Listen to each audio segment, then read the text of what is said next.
here, actually, I take a lot of inspiration from some of the research here at EPFL. And so I'm very excited to have this opportunity to talk to you and share my ideas and then meet folks afterwards, because I think you do some really excellent work, especially with some of the biologically inspired robotics, which is really my passion.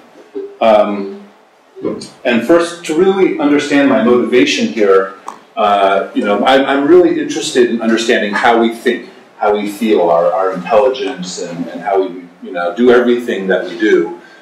And to do that, I think it makes sense to start by understanding how we move.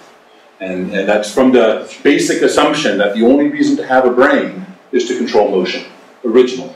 Now we appreciate art and all sorts of other wonderful things, but nature starts by, the brain is a control system, for motion, and once the basics of that are evolved, it gets used again and again in more complex ways.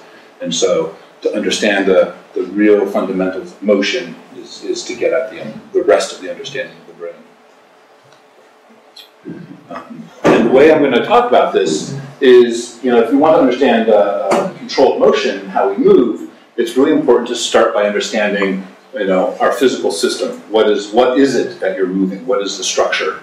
And there are some emerging ideas on our bodies that are very different from our natural assumptions of how we work.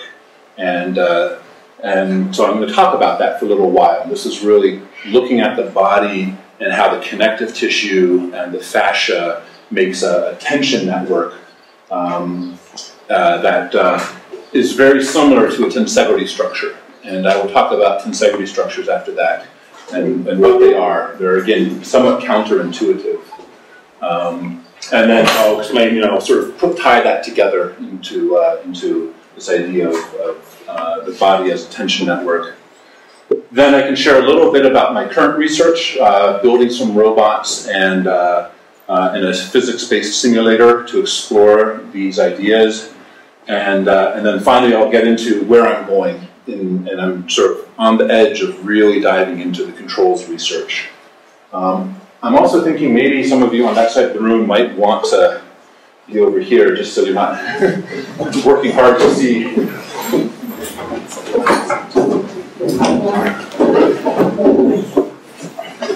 Easier to do it now.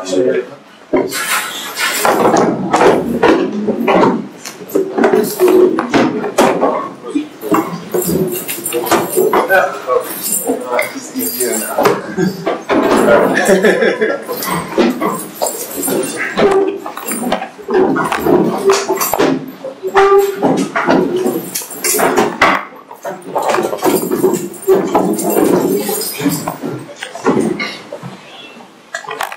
Okay, and so one of the things to start thinking about as you think about an animal, a human moving in the real world, it's very different than a lot of the robots that we've built that work in the laboratory or in the factory. It's really important to think about gravity, right? Animals that are moving change their relationship to gravity all the time. We don't just stand upright like this constantly.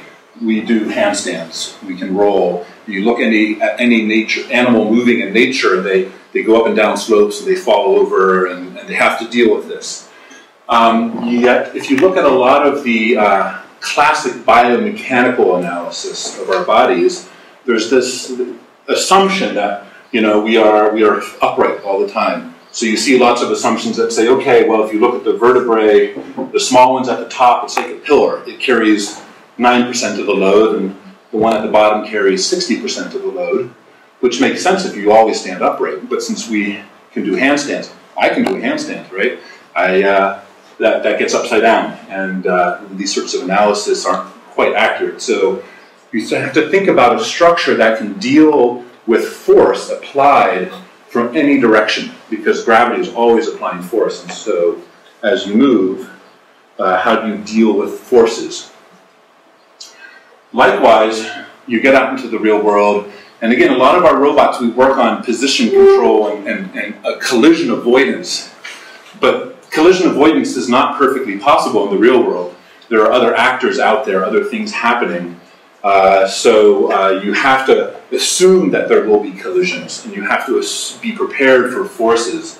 This is, in some respects, this question of how do forces propagate in the system and how do you deal with unexpected collisions. You want to design for that. It's kind of like, I think, what's being done in the LIS lab here with the indoor flying robot. It's prepared to collide into stuff, and you just design for that from the beginning. You still try to avoid collision, but you always assume it's possible.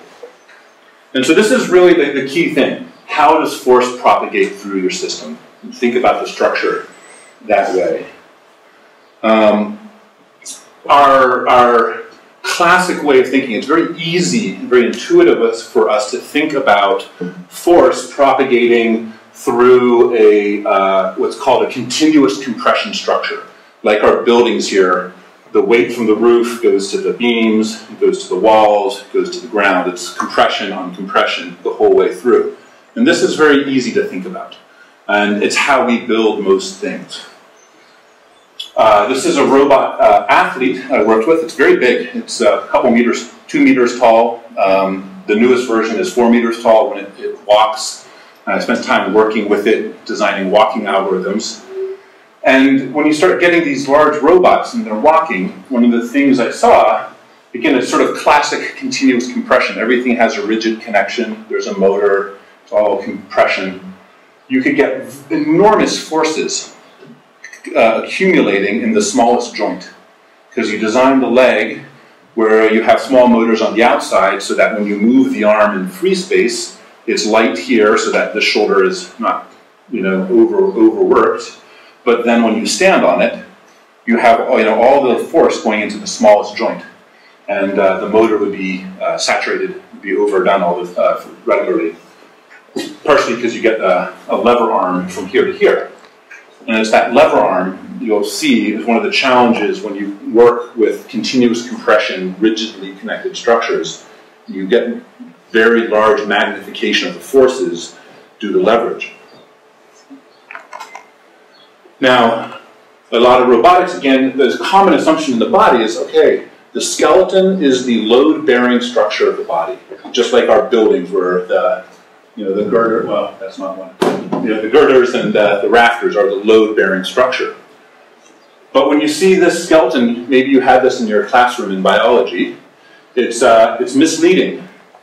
They had to add, aftermarket, they had to add pins and joints everywhere to hold it together. In the real skeleton, there's nothing that holds it together rigidly. It's all soft tissue. There's no direct connection. In fact, you can see here, look where the red arrow goes in. It's hard to see here, but the shoulder, it doesn't touch. The bones don't actually touch each other in the body. They're very close, but they don't quite touch. And yet, you can have load bearing on that. So at the heart of this, when you start looking at the body, how does the body transmit force throughout it? Instead of thinking about the bones, sort of the new ideas that are emerging are looking at the fascia. And fascia is the connective tissue, this sort of collagen, elastic tissue. And it's the same thing as your ligaments and your tendons. They're all fascia. The difference between ligaments and tendons is really just naming. It's the same material.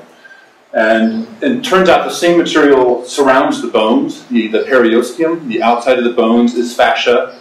And the fibers are continuous with the tendon, and then they are continuous surrounding the muscles. It's one continuous chain of fibers.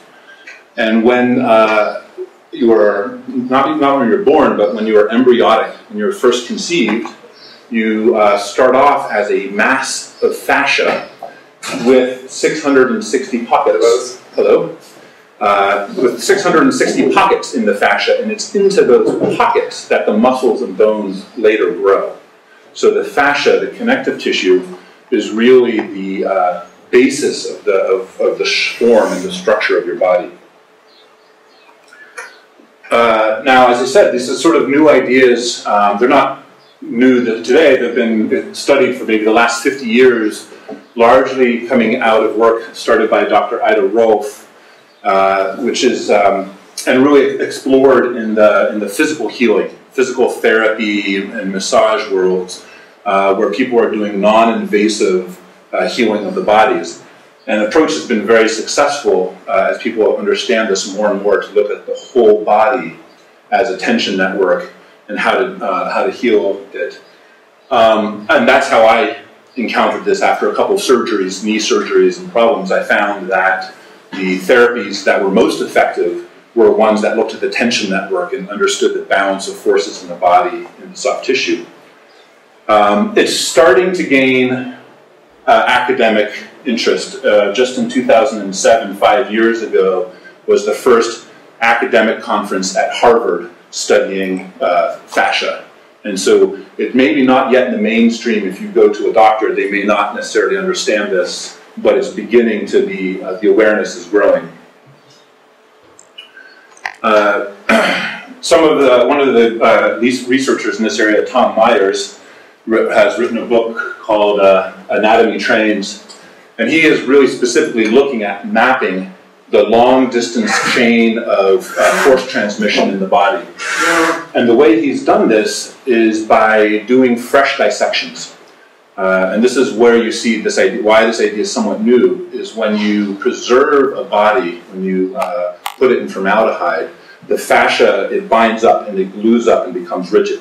And so it loses its ability to pass force as a tension network. And parts that would normally move get glued together. And so by doing fresh dissections before the body is preserved, they're able to start really finding this connection of transmission for forces. And now to give a little bit more of a concrete image of it, I will show 3 images of the knee. So here first is like a classic image, anatomical drawing. And this sort of shows, muscle, the tendon, it's just a connector, in the classic thinking, and it connects to the bone. And so the muscle is active, it pulls, and the tendon just applies some force to the bone. Here is a little more realistic rendering, and you can see maybe that the fibers here of this tendon, they don't just connect from the muscle to the bone, but they start connecting into these other fibers, other connections, and it connects into a lot of different parts of the fascia structure. And so it becomes less obvious now. If I were to pull on this, how does that force propagate through this structure? It's not just a simple connector between muscle and bone. And this next picture is from an actual cadaver from a Body Worlds exhibit. And here you start seeing the fascia as a very large just structure that connects all throughout the whole region. And the muscles attached to it in different locations, and the bones are connected to it. And you can start seeing in the whole body, and it really helps to see this in 3D where you can walk around it and see it. It's very hard to see one picture. But you can start to see this complete network where there's a continuous chain of connection of the connective tissue of the fascia up the body. This is actually a very large triangle on the back, the lumbar fascia back here that goes up. And then likewise on the front, the fascia connects around up into the shoulders, and it actually all hangs from the skull. And so there's this complete network through the whole body of this connective tissue. So, as I said, I make this statement. I've shown now that there's this network of connective tissue, and it has these tension properties. And I made the statement in there that our bones don't touch, and I showed that video. And a lot of times people say, but wait a minute, that's crazy. How can we be standing? How does the weight from here get to the ground if our bones don't touch? They must still compress, through the meniscus or through the what's that word? Cartilage. And so the next I'm going to show you is a little bit about tensegrity structures as an example to understand how it's possible to have a structure that is independent of compression, continuous compression structures. So these are structures, from an engineering perspective, they're very new. They're really started exploring them in the 1960s, and that's actually kind of new for the world of engineering. And the name tensegrity comes from the combination of tension and integrity. So it is the continuous network of tension elements. There's cables here all throughout that keeps the structure stable. And you'll see in these, none of these rods touch each other. They're all floating, trapped in a network of cables and tension. And so it's very counterintuitive to how we think. And for the most part, for the first 40 years or so of exploration of tensegrity structures, they have been used for art and architecture, and they've been, they're very beautiful and strange devices. It's only in the last 10 years or so that people are starting to explore how do you control these, how do you make them move. And I'll get more into that as we go. What interests me about tensegrity structures is that they have some very interesting properties. Going back to some of my discussion about what do you want in a robot that moves in the real world, what are good properties, physical properties for your structure? One is that every element is either under pure tension or pure compression. And so that allows you to have a very lightweight structure. You don't need to have very thick rods that can resist bending and shear forces. So that allows your structure to be very lightweight. It's very good quality. Another really important quality is this global force distribution, right? If I apply a force here, the entire structure shares in absorbing that force. Instead of my applied force turning into a big lever arm and a huge torque at some rigid joint, instead I push here and this cable and that cable and all these cables take on a little bit of tension. And so now you have your entire structure is helping bear the load, which gives you robustness. It gives you robustness to unexpected events. And it allows that idea I mentioned earlier about how we move in gravity. No matter how you orient the structure, it's going to do its best. It's going to distribute the new loads very efficiently throughout the structure. So you get fewer weak points and fewer chances for a critical failure in the structure. You can also vary the stiffness and compliance of the structure by changing the overall tension of the elements. And that allows you to have stiffer or springier structure just on the fly, which is what you find in a lot of walking robotics these days, where people are finding that as the robots walk, you really want to be able to control the stiffness of the structure and how well it responds to contact with the environment. This just reiterates that idea that this robot, all of the forces would accumulate in a single joint, whereas here, applied forces help spread out. And another interesting aspect is that there are researchers, for instance, Donald Ingvar, who for the last 20 years has been looking at the structure of cells in animals and finding that cells a lot of them can express their structure as a tensegrity structure. And this is perhaps not surprising because, as I said, they are very lightweight structures. They have a lot of capability to deal with forces compared to their structural mass, so it's perhaps not surprising that nature uses them at the very basics of life, at the cell structure. And beyond the cell structure, there are some folks who are looking at physiology models that are based off of the tensegrity structure. So this is taking those concepts from the fascia and then starting to ask, how do we build things that look like our anatomy where none of the bones touch and none of the forces pass from bone to bone. And so here's some examples, for instance, of the spine. And this is perhaps the easiest place to see it, where maybe in this video it's hard to see, but each of these vertebrae are floating separate from each other without touching. And it's the network of cables that holds it up. And you can apply load to this, and it'll stay separated. And this is really interesting if you start to think about like our spines and our health. the common view is that, oh, it's vertebrae, disc, and the weight just passes through it. But if that's the case, then you wonder, well, why do sometimes we get bulging discs and other times not? What's the difference? And the difference is that under normal conditions, force should not pass compressively from the vertebrae to the disc to the vertebrae. The force should pass through the tension network and not compressively through those discs. Now, if you don't exercise and you sit all the time, and your muscles and your ligaments get weak or they get stretched out, now you can end up in a situation where the structure is no longer pure, and these things start collapsing on each other, and you start getting force that's passively going from vertebrae to disc. And if you do that long term, then the discs get very unhappy, and they start bulging because they're not designed for that. Likewise, here in the knee, this is a model. It's, again, hard to see from a distance, but these rods don't actually touch. They're very, very close, but they're not quite touching.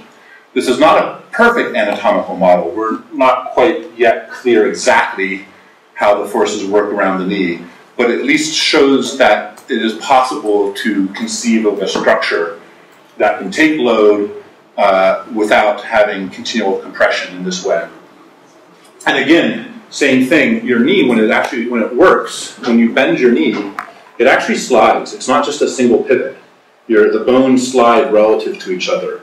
And so if you think about that, if you were passing force compressively through that, then when you do sort of load-bearing tasks like this, you'd be grinding on the soft tissue, and the bones in a living person are actually a bit soft, and so they would rub away quickly. And this is actually, after some of my knee surgeries, this happened. I could feel it. It was very painful to move like this. And as my muscles get stronger, and as your tension network gets stronger, you can actually make more space there, and then the bones can separate and float near each other. So it depends on the strength of the tension network. Now,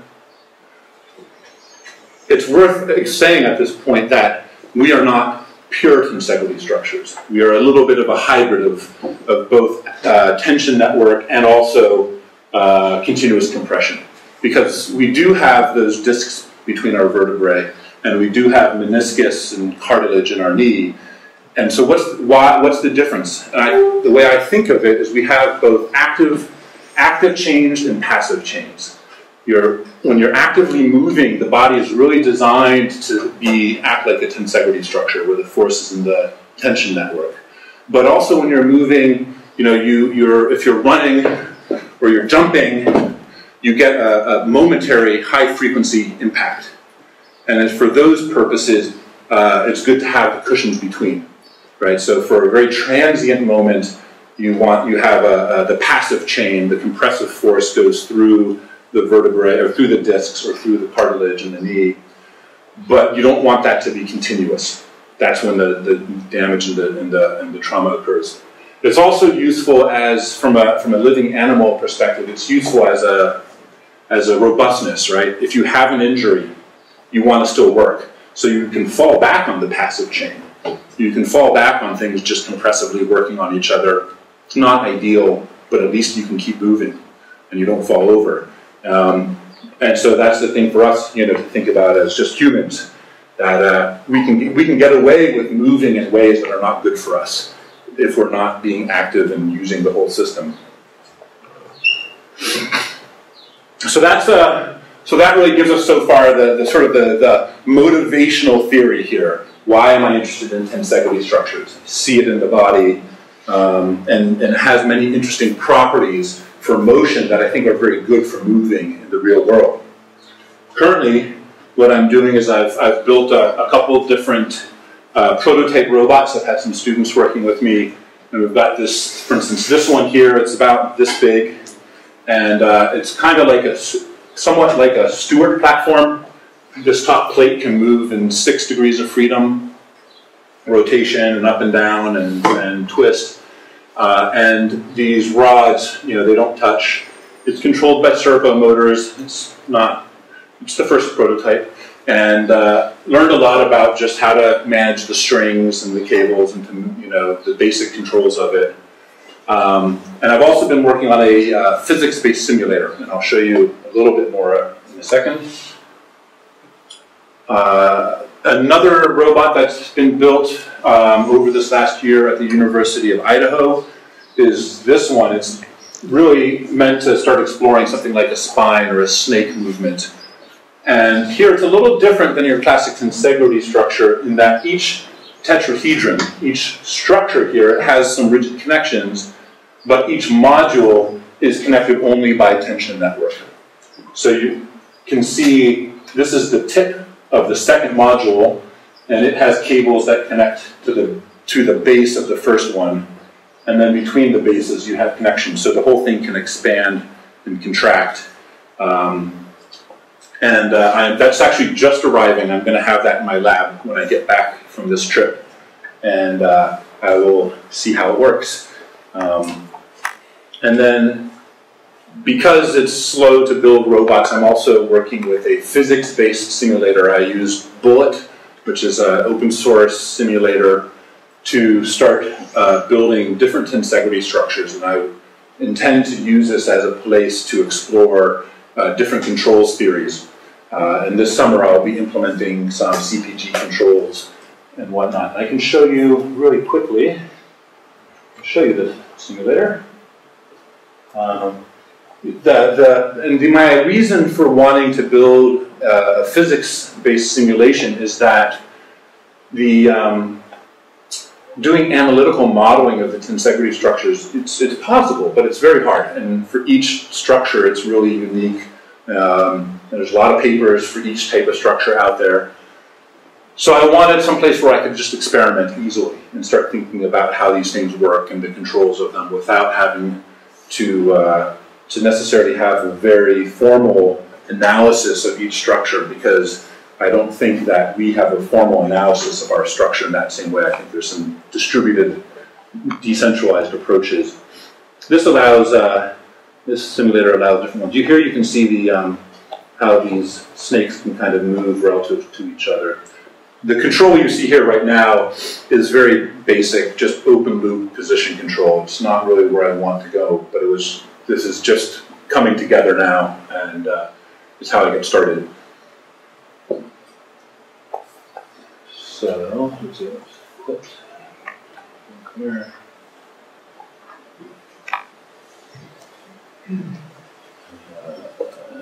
There. Okay. And so, controls research. Where am I going with all of this?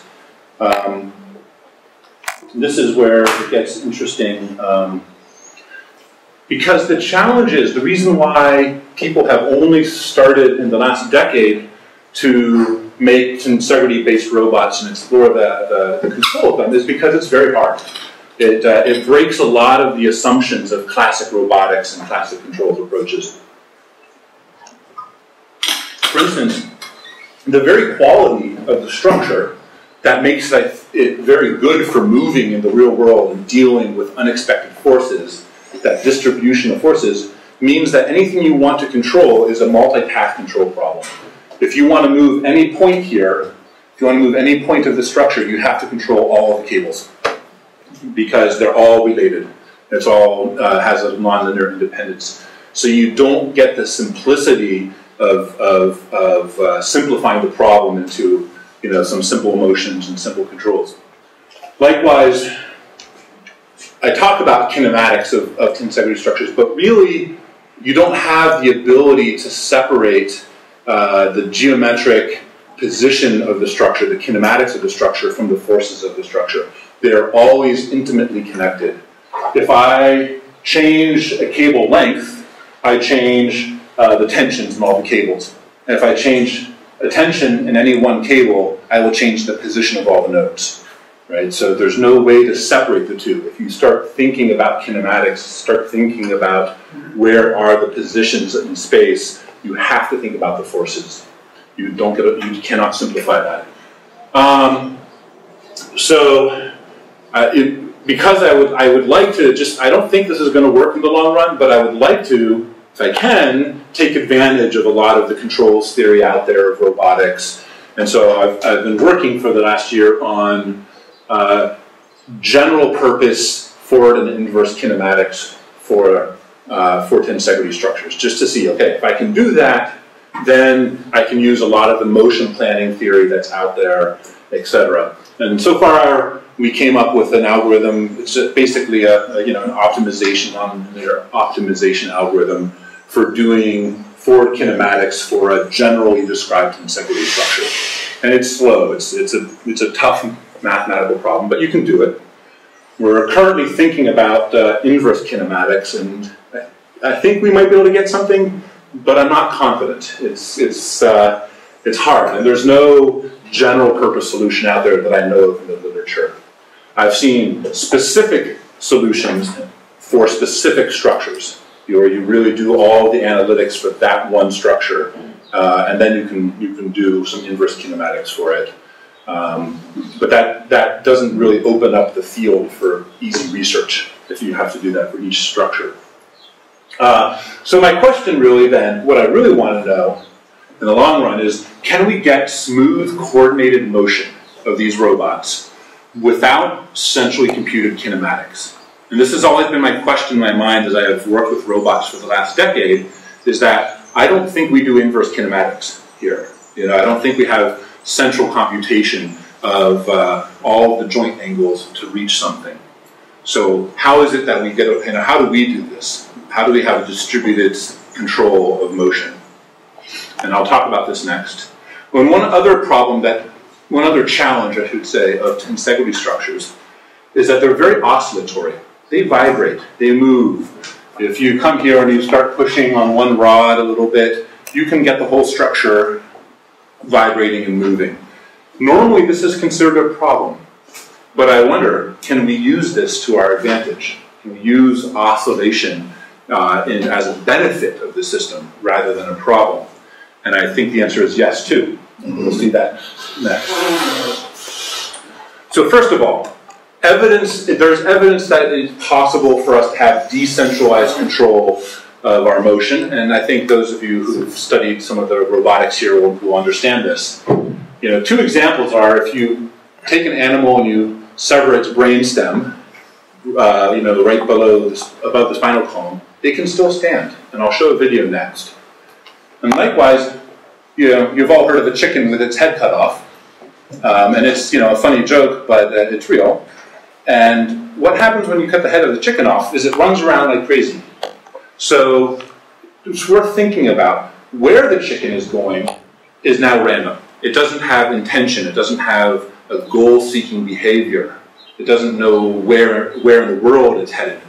But to run around is a highly coordinated action. To stay balanced on the 2 feet and to coordinate the many hundreds of muscles required to run is very, that's a lot of coordination. Yet there's no central computer at this point. So where does this come from? And this is the example of the cat that has had its brainstem severed, but kept alive. And you'll see that as it walks on this treadmill, it has entirely different gaits. So it goes from walking to trotting to running.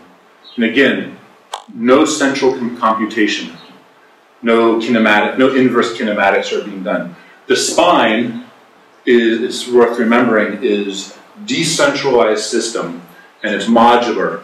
So there's communication in the spine, but there's no central computation there. So at the heart of this, the answer, it appears to be coupled oscillators and synchronization. And so this is a great book worth reading by Steven Spielgartz. That's called Sync. It talks about how if you have oscillators that are coupled with each other, then they can come into synchronization. They can come into order. And that you find this property all throughout the universe, everywhere from grandfather clocks and how they move and they can synchronize if they're on the same wall, so physical manifestation, to in life you can see it in many different places. For instance, here we have fireflies that are flashing, and they can all flash together in unison, and there's no central control. There's no central master firefly, or they don't have a coordinated clock, right? And you see this in many, many ways. It's a mathematical property that's independent of the physical manifestation. So here, this is just a computerized version of the Fireflies. And the algorithm's very easy, where each dot is its own oscillating process that at some threshold turns on. And it's aware of the dots next to it, and it can shift its timing slightly based off of when they flash. And so just with these very simple rules, over a period of time, the system will come into coherent, coordinated behavior. And so this is really at the heart then of how nature creates order. And it's worth then thinking about how do we use this structure? How can we get in our robots coordinated, smooth motion without central control? And yeah, so that was sort of my answer, that there's at least evidence that this works, and that it's going to involve central, central pattern generators or oscillators, different systems like that. And running on this idea that oscillation is at the heart of this coordination, we find that a lot of modern neuroscience is really starting to look at neurons as oscillators, model them as oscillators, and thinking about the brain being concerned primarily with rhythm and timing and temporal prediction.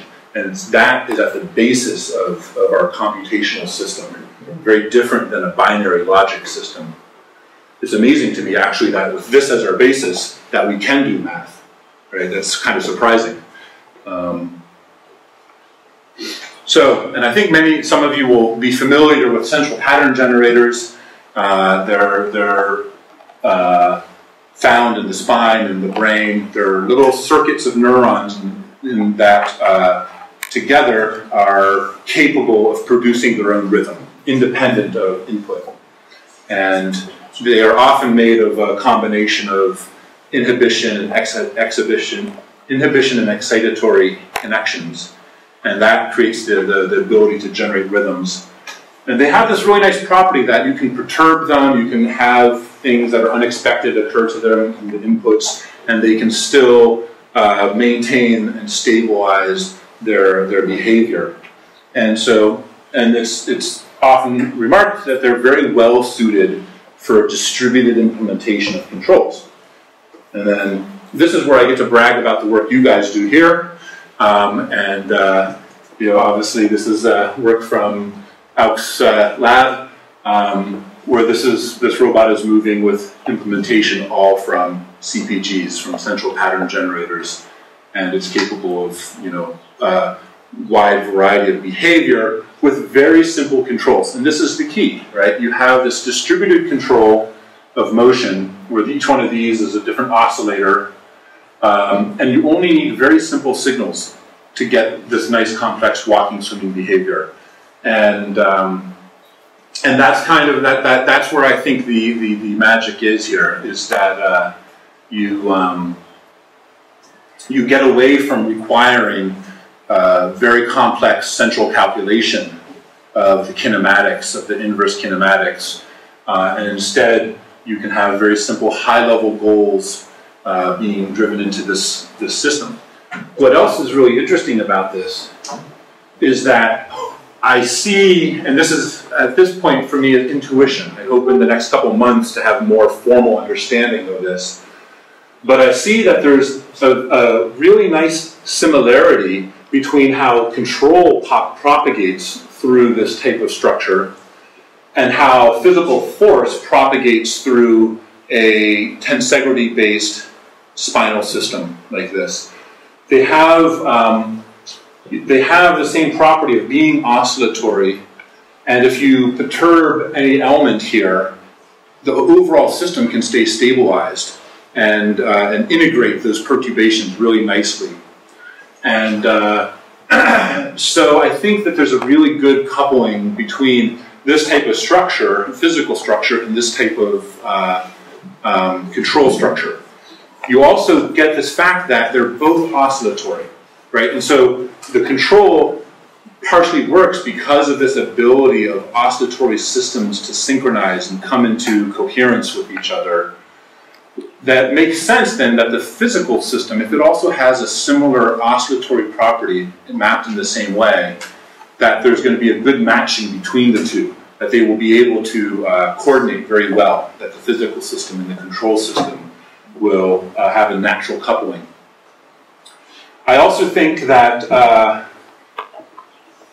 like compared to the salamander, which I believe, and I don't quite know the details of the work, but like the salamander had modules where it's, you know, being controlled by a pivot point, one hinge. That a lot of that was done with a position control, you know, the angle control, which is not really natural. You know, what we really care about is the forces. Forces are what matter. The forces are what help push you through the world, help move you through the world. So you really want to control forces. And if you try to do torque control on a hinge joint, it's kind of funny because the actual torques, you have a lever arm in there, it becomes sort of non-linear in its own way that I'm not sure is quite natural. Whereas here, the forces, while the overall structure is non-linear, the forces that are in these cables are essentially locally linear, and you can sense directly at each one what's the force here in this cable, and you can control its expansion and contraction, and so you can deal very naturally in the realm of forces without getting all these magnifications of leverage. And so I think that for a distributed system ends up being really interesting, that ability to at the local level for each module to be simple. And yeah, and that's one of the reasons why we often find ourselves in most robots find ourselves working with central computation of the overall structure, is because when you have large lever arms everywhere, large rotational torques, it's very hard to come up with a local controller, a distributed local controller that can make good decisions without maybe risking the overall global behavior of the system. I think this type of structure, you can make local decisions that that don't have adverse impact on the overall global system, because whatever change you do here locally is going to distribute nicely through it all without having large magnifications, without having, you know, unexpected ramifications. So again, this is intuition for me right now. I don't have formal proof of this, but this is why I think putting these technologies together is a really good idea. And another thing, as I said, about you know, this coupling, if the controller and the structure can couple with each other very naturally, both being oscillatory, there's also been some work done where the CPGs, the central pattern generators, are used to excite the natural resonance of the structure. And some of that work has been done here. And I think that's really exciting to think about taking that further. Again, with a very compliant tensegrity robot, this becomes very efficient, this coupling. And now you take it one step further and think about any animal that's moving with a rhythmic motion. You now have a nice coupling between the controller and the structure, and you'll also end up with a oscillatory environmental dynamics, right? If your own motion is rhythmic, then from your perspective, the environment, the external environment becomes rhythmic, right? Every time you touch the floor as you're walking, you're getting this rhythmic input of forces.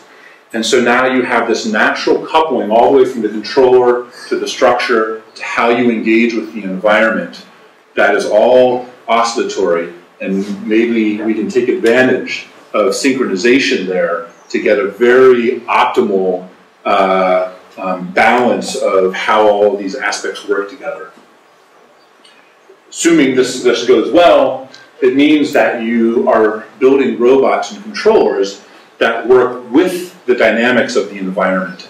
And we see this in a lot of natural systems, how flies fly and other animals move.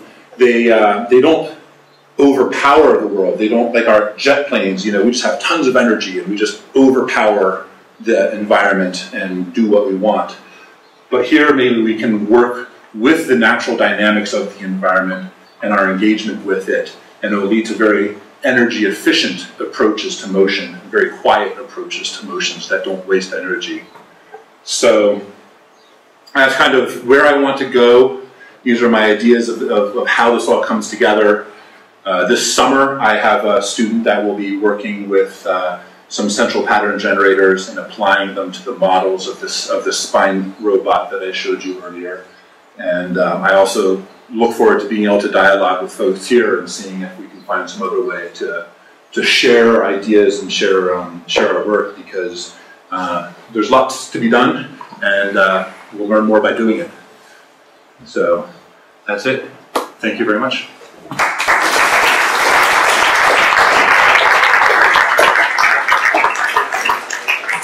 So, if there are questions. Any questions? Yes, please. So yes, nice talk. I'm Auke, so it's wonderful. Before, but clearly I like this, of course. Yeah. So what about damping in the system, taking out energy or being able to adjust damping? I guess might be quite important as well. Would you see this as having some notion of being able to change stiffness or have damping? Or Exactly. That's one of the things you can do is you can change. You can, if you just by changing the tension, you can hold position and you can make the whole structure stiffer or more compliant. Without needing some sort of new type of joint. It's just by what we call, like in the body, they call it the tonus, the average tone of the muscles. Just you can get really tense and you get stiffer. So I think that helps with it. And then of course in their actual body we have other aspects that are going on too.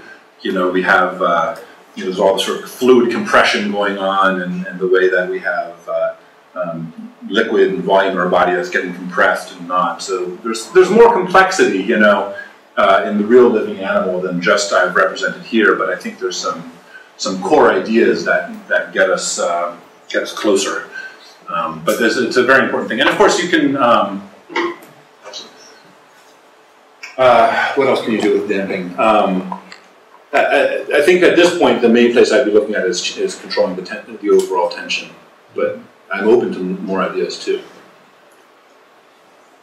So if I may, just some time ago I had a student working with I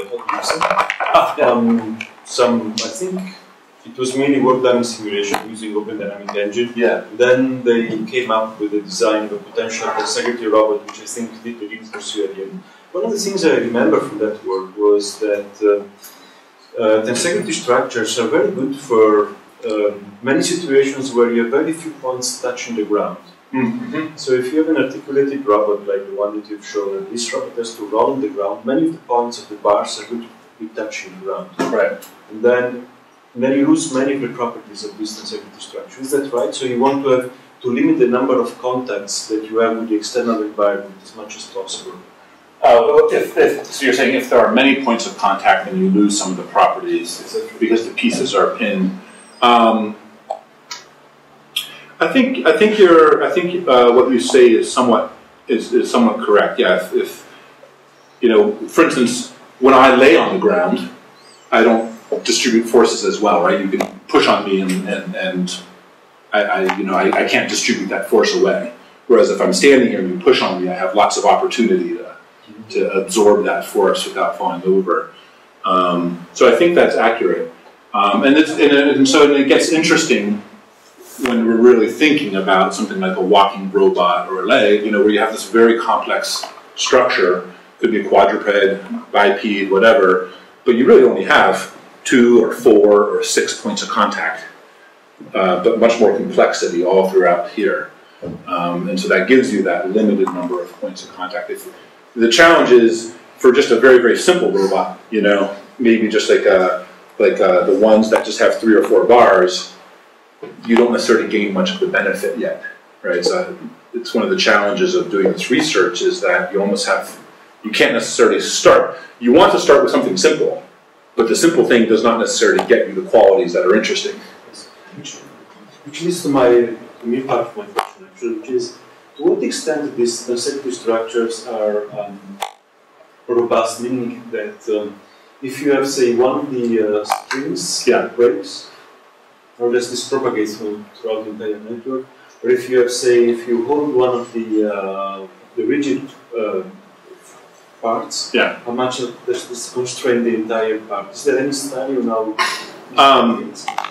There are some studies out there. I have not yet really thought very, very hard about it, but there are some studies that you can make a tensegrity structure. Again, a lot of what we see here are sort of the simplest possible ones, right? Just one string and one cable connecting.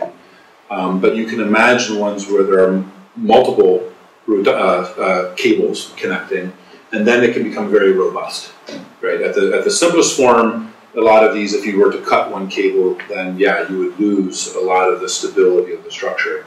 But as you make the structure more complex, and you add essentially not necessarily redundant cables, but you add more cables per rod, then you have an ability to withstand that sort of failure. Which is interesting to think about, again, in our bodies, is one of the interesting things is we often think about a muscle as a single item, right? I either contract my bicep or I relax my bicep, or I contract like my glute muscle here or I relax it. But actually, our muscles are they're composed of hundreds, thousands of individual fibers, and we actually control them at the level of clusters of fibers. So, like in your quadricep, in one muscle, you can have some fibers that are extending and some fibers that are contracting all at the same time. And you can also you see a lot of muscles that actually have very broad connection points, like along the hip here, where the muscle has lots of connections, like a big angle. And you're not necessarily using all those muscles at once. You're actually using, subsections of the muscle, clusters of fibers. And so this is where you start thinking, okay, so we actually have thousands upon thousands of actual lines of control in how our joints work. And so if you can design to that, which is not easy today, but conceptually, then you have lots of redundancy and lots of capability for any individual clusters of them to fail. To follow up on that, as you said, we have so many different fibers elements, but the models that you have now is between rods and cables. Yeah. Now, in our bodies, and which is what makes the body inherently stable, is that they are all sensors, actuators, compliant. Yeah. And as you see a small child, as they grow up, in the beginning, I mean, you can topple them over just like that. Yeah. But I mean, I could probably have to push quite hard on you, even if you think about what I'm doing before you fall over. Yeah. And this is not even linked to any, as you said, central, decentralized, so the learning process, the quantity of data, locally handled, and then with the actuators. I mean, where are we now in terms of percentage compared to the real world? Oh, 3-4 away. It's just the beginning. I hope to get to the point where I can model the full complexity someday, but that's I have to start with something simpler, just so I can get motion, in it. But I think as I said, it's a very new idea to try to really understand how do you control a tensegrity structure at all? What does those controls look like? And I think this is where we can bring in some of the ideas that are being researched here. And as we understand that, we'll get there, but it's a long way still. It's not quite our bodies. Yeah. I think in terms of robustness, Dario mentioned, I've seen some work on graph rigidity. It's called, where you look at a 3D embedded graph and see how many links do you need to make the whole structure rigid. Right. And or which, if you remove one link, does it pivot, or is it still, if all the links are constant length, things like that. Right. So that could maybe lead to structure where you say, okay, I want to be able to remove any link and still have a rigid structure. Yeah. And so on. So, yeah, and that's one of the things, again, why I built this physics-based simulator, is I wanted somewhere where I could easily experiment with structure and be able to say, hey, let's add let's add a few things, let's try this out, maybe do some design or some evolutionary design or something. We'll see, but to be in an area where I can see quickly what happens in the structural space to get the types of stability that we want, and then how do we control them. But I think what you're saying is a good idea. The graph rigidity is what you call it. Yeah, I think at the AMU, right, and this is good. But I'll have to look much about it. Yeah. And one of the other things to think about too is a lot of times from a robotics perspective, we think about static stability and structures that are statically stable, and we are not that. We never stop moving. You know, even when I'm standing still here, I'm moving a little bit. You know, this is much more about the dynamical systems. You know, we're dynamically stable systems, and so it's interesting to think. Okay, so what's a structure that would, you know, if the control system is dynamically stable, then what about a structure that is dynamically stable? Maybe if you cut, you know, if you stop controlling it, it would fall down. But as long as you're actively controlling it, it can, you know, it can maintain itself. I think again, there's a good matching here. Again, it's somewhat intuition, though. I'm, you know, just launching this effort. Other questions? Well, maybe one, since you were discussing about muscle, it looks like these days there's a lot of imports about for locomotion of multi-articular muscles. So how would you include them? You would simply combine patterns of contraction in your elements, or would you think it's useful to add them physically? Yeah, the multi-articular muscles, I haven't thought about that much yet. I hope to. It's a really good question. And by that you mean the muscles that cross multiple joints, right? Yeah, for jumping, they visualize jumping very nice. Yeah. You know, if I go back to some of these models I showed earlier. Let's see, where was I? Here. Well, okay, so here's one way to think about this. Actually, like looking at this leg here, you know, you have these cables that connect to the rods here, and then other cables that connect to it. What actually happens in the body is, as I said, the fascia is continuous with the bones and also with the muscles. And so you get these points where if you do the sort of simple anatomy, the classical anatomy, you're like, oh, well, this muscle and this tendon, they just end in the bone here, and this other muscle and bone, you know, they end right here. Well, really, the fascia connects, and it also connects to the bone, and so you actually have a little bit of compliance there, continuous through the fascia, even at that connection point. Things can kind of move around there. And so you get a little bit of that when you start looking at the tensegrity structure, where, you know, this line of tension, you know, connects here, and then this next muscle moves, you know, goes down here. And so it becomes kind of a continuous tension, line of tension, and this whole thing can keep moving. So you get some of that quality because there's no rigid connection point, and there's no rigid hinge. So there is this continuous flow, even though you have some discrete parts.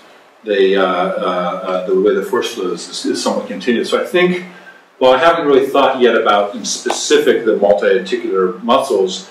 I think this approach of just trying to think about tensegrity structures and how you have these long, continuous lines of tensions will help us understand that better.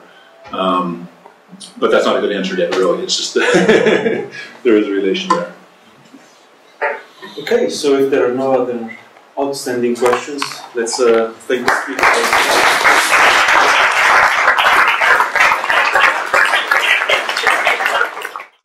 Hi, it's Brian Rose from London Real, and I'm here with Dr. Vytas SunSpiral, who's a robotic engineer with NASA at the Ames Research Center. And I just watched him give a talk at the EPFL, which is the École Polytechnique Fédérale Lausanne. And could you tell me what you were talking about and how you find humans inspire your robotic work? Sure, Brian. So the core part of my presentation is this interesting idea of, like, if you want to understand how we think, how we humans think and appreciate art and do all these things that we love to do with our brains, we should start by understanding how we move. And this is, it may sound strange, but it starts because the only reason to have a brain is to control motion. Okay. If you think about that from an evolutionary perspective, your neural system, your neurons are controllers. They control your motors. They integrate information from your sensors. And so that's where, that's where the first steps of evolution in terms of developing neurons and brains comes from, is to control your motion in the world. And so if you can really drill down and understand the basics of how we move, then you can start finding those fundamental building blocks that impact our whole control system, our brains, our neurology, our physiology. And nature reuses those same tricks again and again. And so you'll find those same core qualities all throughout the higher processes of our brains, even getting to the point of understanding how we relate to each other, how we talk, how we think. It's all going to sort of start from those same fundamental basics. So I was watching your lecture today, and I noticed that you relate first to the human beings and the living creatures in order to go to robotics, where I think a lot of traditional methods is the engineers start at kind of the civil engineering, structural engineering they're taught, and then go to try to mimic biology. Right. Could you kind of explain your ideas there and how you approach it? Yeah, and it's really kind of a question of how do you build a machine versus doing fundamental science about us. That's really the difference. And a lot of folks, they're doing a really great job building machines to do tasks that we want done. And that's useful, but in some respects that will only ever get you so far, because you're always building up on technologies you already understand and pushing those limits. But to get the really disruptive, game-changing new ideas, you kind of have to attack a problem from a different angle. And a lot of the things that we've learned how to do with robotics really were successful in environments that were really well understood or controlled, factories, laboratories, reasonably controlled settings. But and I've worked in all of those sorts of environments, but as you try to take robots into more and more complex settings, like out into the natural world and dealing where there's other things moving around, other people, other robots, other animals, and you don't have nice flat floors, and all these, the world gets more and more complex. You start finding that the traditional approaches really run into limitations. They get really, they don't necessarily succeed at doing the things that we find very easy. And so that really is then the reason to start changing the question and saying, well, hey, why don't we really try to understand what we do and get in there, partially because it's just darn interesting. I mean, at the end of the day, I think humans are the most interesting thing out there, right? We're far more interesting than any piece of technology. And so let's study that. Let's learn how we work, and then use the robots, use that implementation as the mirror, right? By trying to build robots, you then come to an understanding of like, well, what's hard about this problem? What's it take to walk? What's the quality of the problem that needs to be solved here? It's so intuitive for us that we don't even think about it most of the time. So building the robots sort of lets us understand what's even the nature of the problem, and then we can look back at our own biology, our own physiology and neurology, and start saying, oh, maybe that's part of the answer, and pull inspiration and ideas from a study of ourselves. Wow.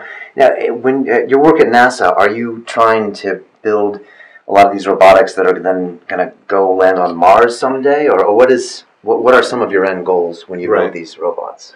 Well, first of all, my work at NASA, I should say, is I'm involved in quite a number of projects, including other robots that are, free-flying robots in the International Space Station and robotic systems for planetary exploration. We do a lot of different things there, and it's good to sort of have a hand in a lot of different projects. My particular interest in these tensegrity robots and looking at the body as a tension network really comes from the question of how do you build robots that are going to really manipulate and touch and interact with the world and walk in the world in ways that are going to be very energy efficient. And that's one of the challenges for NASA, is that our robots have to be lightweight because we launch them into space, and we have very limited amounts of power, right? Because if you're going to send a big battery up or a solar panel or whatever, you're going to have limited power, not like here where you can just plug into an electrical grid and have as much as you need. So looking at new ways to build robots that are very lightweight, that can be compact and then deployed, so that you can launch them into a small size and then have them get bigger once they're in space. These are qualities that you can also see, and I didn't talk about it during the lecture, but these are qualities that are part of the tensegrity robotic concepts that I've been discussing. And because they can be such lightweight structures, it takes less energy to move them. And some of the ideas I talk about in the presentation were how we can use things like oscillation, how we can use the vibratory nature of these robots to generate motion. So you can maybe excite that oscillatory nature of the structure to get it to move, and that can become a really energy efficient way to move. And so those are some of the reasons why NASA is interested in this, so that we can build efficient robots to do at this point whatever we may want to do: exploration, manipulation, deployment of large structures like space antennas and whatnot. At this point, I'm really looking at the fundamental science of it, and I'm not pushing too hard on the specific applications. I have some ideas of some nice projects to deal with it, but sometimes you just have to really start with the core science and then worry about the deployment later. Okay. Do you watch the Olympics or watch the Ultimate Fighting Championship, or do you watch humans do different movements and then kind of get inspired or get ideas from that? Absolutely. A lot of the work I'm doing is really me integrating both my professional intellectual career of robotics with my own personal exploration. I love to do martial arts and yoga and dance and all sorts of sort of trained and very physical activities. And when you really take your own physical activity to a very advanced level, you start getting insights into how you move. You can only be a great martial artist if you really understand how to generate speed and force and power with your body. And you can only really do, you can only advance in yoga so far if you really understand some of the alignment and some of the subtle details of how you can rotate parts of your body to expand your range of motion, and how the chain of connection in your body works, so that even when you're trying to do a forward bend, what you're doing with your feet changes how you move, and how that's all connected. And so it's by combining these different aspects of my life, right? My own personal experience of motion and sports, and martial arts and yoga, with the analytics of robotics that's now kind of coming out in this research area that I've been discussing. I did some shadow boxing after your lecture, and I was thinking to myself, is it the fascia? The fascia, that's what you call it, a lot of the fibers that were pulling my leg around to throw like a tie kick. And I was thinking how you were saying that the bones weren't actually touching each other in a body, so you're not necessarily having everything in compressive force. And right. It was really, when I was thinking I had to be on my toes when I throw a punch, and I was just thinking there's so many degrees of freedom that the human body has that I don't really think about. Yes. And I think having that knowledge might make me actually practice martial arts differently. It really could. I mean, I certainly find it useful for me to understand how we move, and it gives me a better model of how to move myself. And that's the interesting thing about it. We don't control motion consciously by saying, okay, motor number 37, turn on. No, okay, motor 38, go. It's not like that. Due to the complexity of our body, we use very abstract imagery to control our own motion. We use very abstract visions of like, well, I want to move, in a spiral this way, or I want to.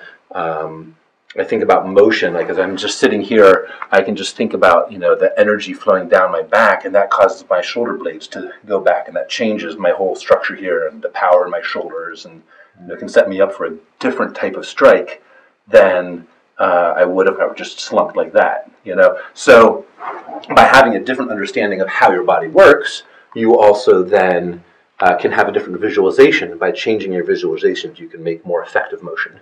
Wow. Just by how you see it. That's interesting. I mean, how do you apply that to a robotics perspective? I mean, I think my jiu-jitsu instructor always said, posture, Brian, it's posture, everything. Whoever controls the other guy's posture wins. I mean, how do you relate something like posture, which is very abstract, into a robotic framework?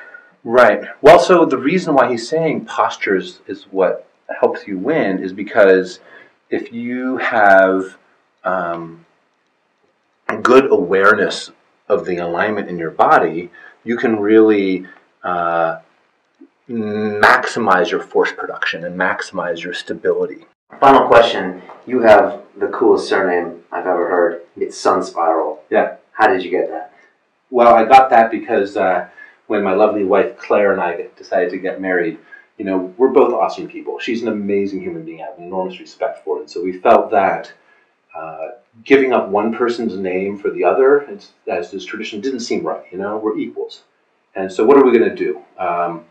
You know, hyphenation, putting our two last names together with a hyphen, it's a one-generation hack that's non-extensible. You can only do that once, maybe twice, and it gets out of control. Yeah, true. Right? So we decided that the best way to do this was to make a new name together that was both of us equally. And I used to do a lot of medieval martial arts, and so I had always used the sun as a symbol on my shield, as my token of who I am. Coming from my old, I'm half Lithuanian, and that's a symbol that's very popular in the Lithuanian mythology. And Claire has always loved this spiral as part of nature and its sort of mathematical beauty, and had taken spiral as part of her middle name legally. Right around the time I met her, she legally changed her name to be Claire Spiral Gaia Rose. And so then when we got married, we took these different symbols and played around with it for a while, and eventually came up with SunSpiral as our new family name. Wow. That's a cool name. And a cool sister. Sorry, a cool wife, who is also my sister. So I have the coolest brother-in-law ever.